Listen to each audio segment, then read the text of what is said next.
That's a weeping willow. It appears to be so content it looks anything but sad. The willow is stretching its branches up high into the sky with glee. One part of the waterfall's already lying in its shadow. If it continues to grow like that, it'll shade half the garden. There are elf-made ponds and streams all over the palace ground. Their water's said to have healing powers. No wonder considering where it comes from. Perhaps the water really does have magical medicinal properties. Even so, it can't protect me from what's going to happen.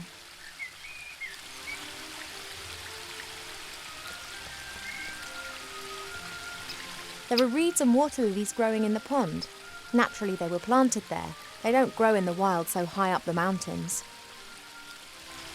I can't think of any use for a water lily, but a reed could come in handy.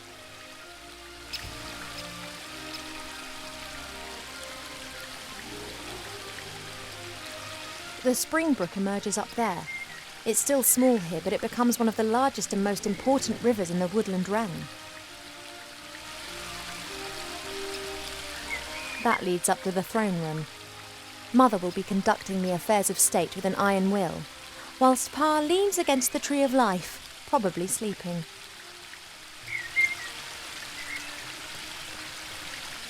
There's only a little water left in the bird bath. Cheep Cheep always says that it evaporates quickly. I, however, think that the constant need to replenish the water is more down to his unbridled joyous splashing and not insignificant body mass.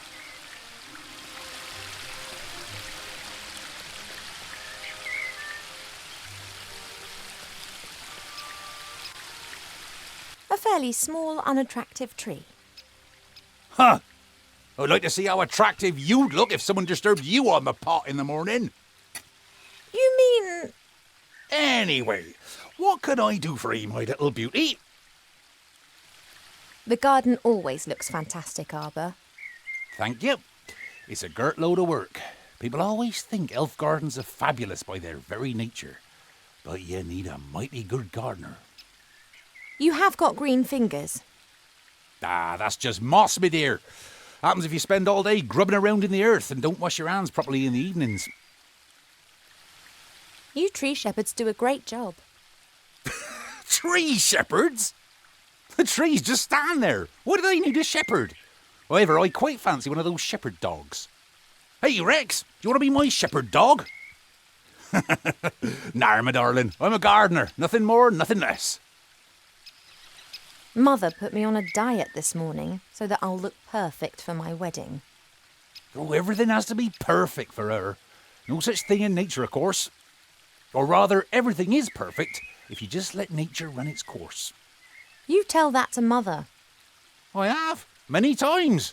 She'd be very clever in some things, but very daft concerning that. Now then, she is the queen. I'm old enough to be able to call a spade a spade. Spade, gardener, get it? What are you up to today then? Got much on? Oh, the usual. You know, it never rains in the Elfborough, but the flowers need their water, so I water them every day. Ah, the curse of good weather. The weather isn't the only thing which isn't right.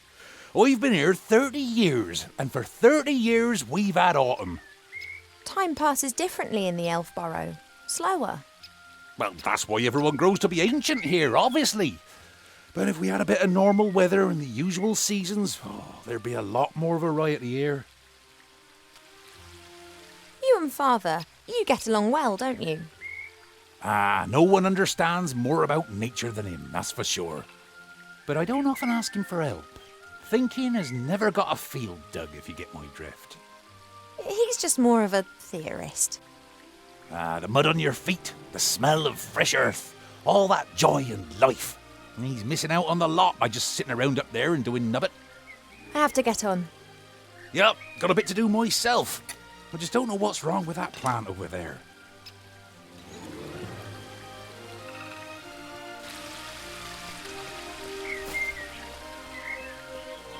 Your mother got a whole heap of flowers given to her the other day from a fairy delegation.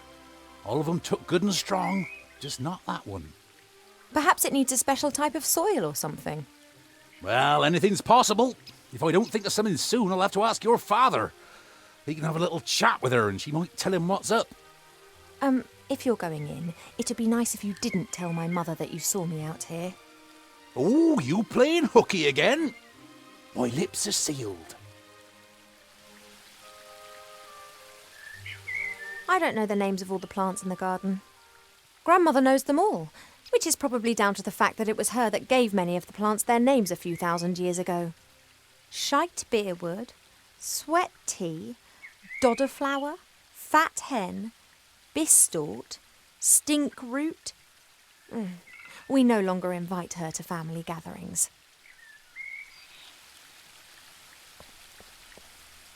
This is Mother's mirror. It's said that you can see into the furthest corners of the land and know what's happening in every part of the world. At the moment, it's no more than a shallow bowl. The water's missing. Mother thought it was unseemly of the bees to build their hive in our garden. I don't think she could get used to the thought that she would no longer be the only queen here. I convinced Mother not to have the hive removed, and she reluctantly agreed. However, should she be stung, then the hive's days are numbered. It doesn't look very well at all. It's unusual for flowers to hang their heads in this garden. Normally they blossom in our good earth, not to mention the power of arbour's green fingers. Hi, Arbour. Oh, Ivo! Have you found out what's wrong with the plant yet? Nope, I haven't. Everything looks proper. Earth is moist and nutrient-rich. The sun is shining. Difficult case. I'd quite like to smoke my morning pipe now, but first work, then play. See you later, Arbour. See ya!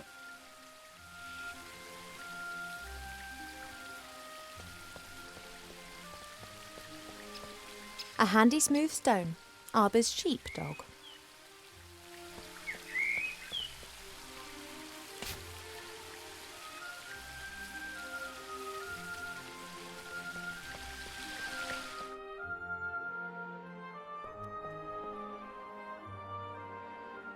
There's a selection of cubes here. For a while, it was all the rage at official state visits to give geometric presents. Each cube is significant and comes from a different country, but I never really paid much attention. Swords of all the idiots who have tried to conquer the elf burrow. It's become less frequent over the last few centuries. Humans and dwarves appear to have learnt their lesson. A present from one of the northern kingdoms. Strange folk up there. The men climb mountains and shout foul-mouthed things in dragon's language at the dragons. I think it's some kind of test of courage. Helmets with horns. Cool, but useless. The Biggest Plant Book of Avantasia by Charles Mendel with illustrations by Alexander Bonpland. A standard reference book that Arbour always used to consult every now and then. However, he insists that he now knows it off by heart. Perhaps I can help Arbour solve the problem with that flower. Let's take a look.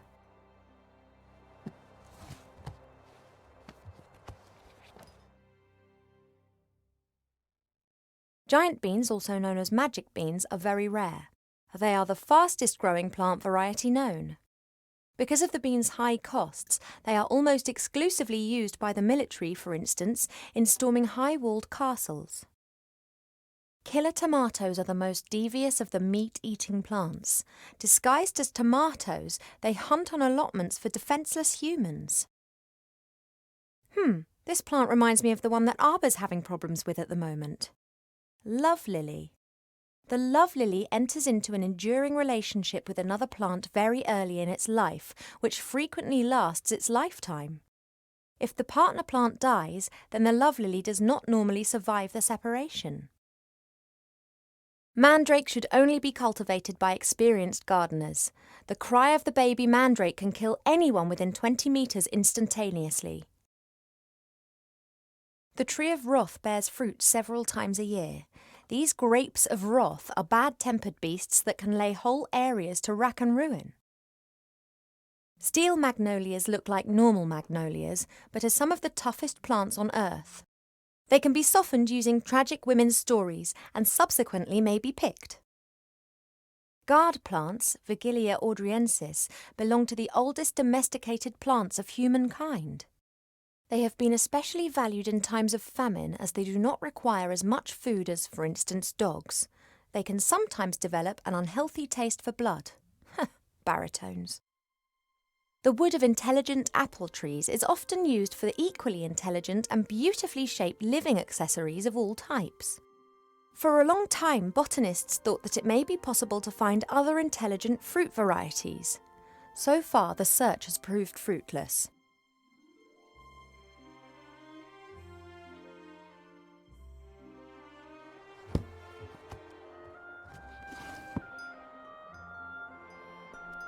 Several books about animals, an atlas, a book about humans.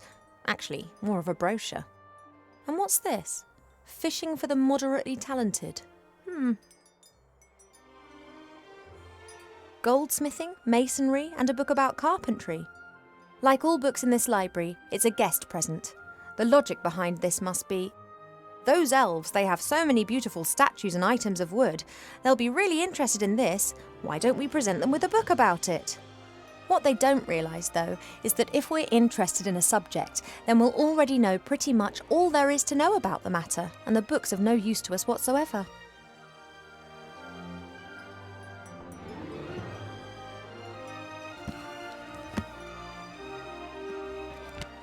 Working with wood. There's a master whittler down in the valley. I've enjoyed watching him in the past. He carves animal figures so real that humans and dwarfs believe that they are actually animals turned into wood. This one's more about interiors, making furniture and the like. Plane the wood down by a pixie's thumb and saw the board into 2 equal length pieces. Who knows what that might be good for? A great example of the variety of our world's fauna. Some of the ideas Mother Nature has can be quite off the wall. A few years ago, this dragon was causing a whole lot of grief. A bounty was put on its head, and all heroes of the land were encouraged to hunt it down. 40 brave warriors penetrated its lair and slew it. They brought the head to the palace where it was displayed in triumph. The strange thing was that a bit later more adventurers came carrying an identical head. Then more and more heroes arrived.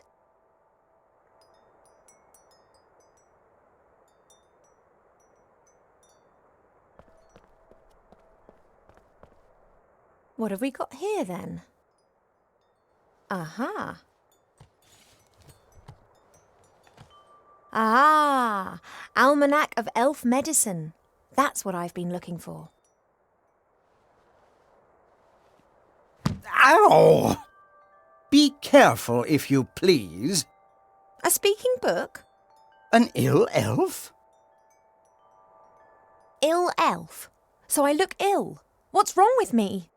Take it easy, young one thing at a time. Young one. I'm older than you. And you look it too. I do? No, of course not, and I can also see no illness. But the mere fact that I've been fished out from the back of the shelf for the first time in centuries tells me that something is wrong. I haven't been feeling too well recently. I'm sleeping badly and have no appetite. I know that elves are very seldom ill, but if it's not that, then it must be some kind of magic or curse. Seldom ill does not actually mean never ill. Elves can, for instance, suffer from a broken heart. Oh, please. It is one of the most common causes of death amongst beautiful princesses. Oh, it must be something else. Sensitive elves can sometimes suffer from the pains of the world. There are a variety of ear infections, and of course it could also be lupus. But I think it is something else. Like what? To be completely certain, you must mix a potion and drink it. Are you serious? Very. Are you actually qualified to make a diagnosis? And why can you talk? I am a magical medicine book that actually serves as an answer to both of your questions. I've never encountered a talking book before. Of course not. I am the only talking book here. That's the problem. In the magical library in Seastone, all books can talk. Things really get cooking there, believe me. You were probably given to us by someone from Seastone, right? Right, I was a complete idiot and actually volunteered. As I am a book about elf medicine, I didn't get much to do in Seastone. I thought to myself, hey, this is your chance to get some practical experience. Wrong. Yeah, we elves don't get ill much. And more than that, you don't actually have much time for books. This is the centre of the elven kingdom, and just look at how paltry this library is. We don't have much use for books. We sing songs about times past, and many of us were there at the time. Then that's probably also the reason why so many elves stand around in white. What do you mean? Allow me to elucidate. Over the years, the songs you elves sing will be changed and adapted, a little here, a little there. This editorial process is nothing more than refined elvish propaganda, presenting them as intelligent and morally impeccable. And who can prove otherwise? There are no other witnesses and there are no books. I demand to know this instant what sort of illness I have. Sometimes it's better not to know. I can take it. A placebo only works when one doesn't know that it is a placebo. Make the potion and then come back and drink it. Then we'll be sure. And if it's lupus? Have you been bitten by a wolf of late? No. Then it can't be lupus. No, I'm pretty sure it's something else. Now, that potion, drink it, and then I can tell you more. All right, this potion, what goes in it? It is very easy to make. You need to pound together the green fruit of a metis bush, a spoonful of honey and a red herring, and then mix with water into a viscous potion. Oh, that sounds revolting. It's medicine. It isn't supposed to taste nice. And if I drink it, I'll be well again? We will then at least know what is wrong with you. This metis bush, where can I find one? Haven't a clue. I'm just a book and have spent years sandwiched between dusty hymnals and a tome of revolting recipes. A red herring? Are you serious? Of course, why not? Red herrings are known all over the land as particularly useful fish. Their uses in the areas of medicine, cuisine, and literature are too numerous to mention. All right, so I've got a red herring. Thank you. I think that's all for now. Normally, it's me that ends patient consultations. You are only a princess, but I am a doctor.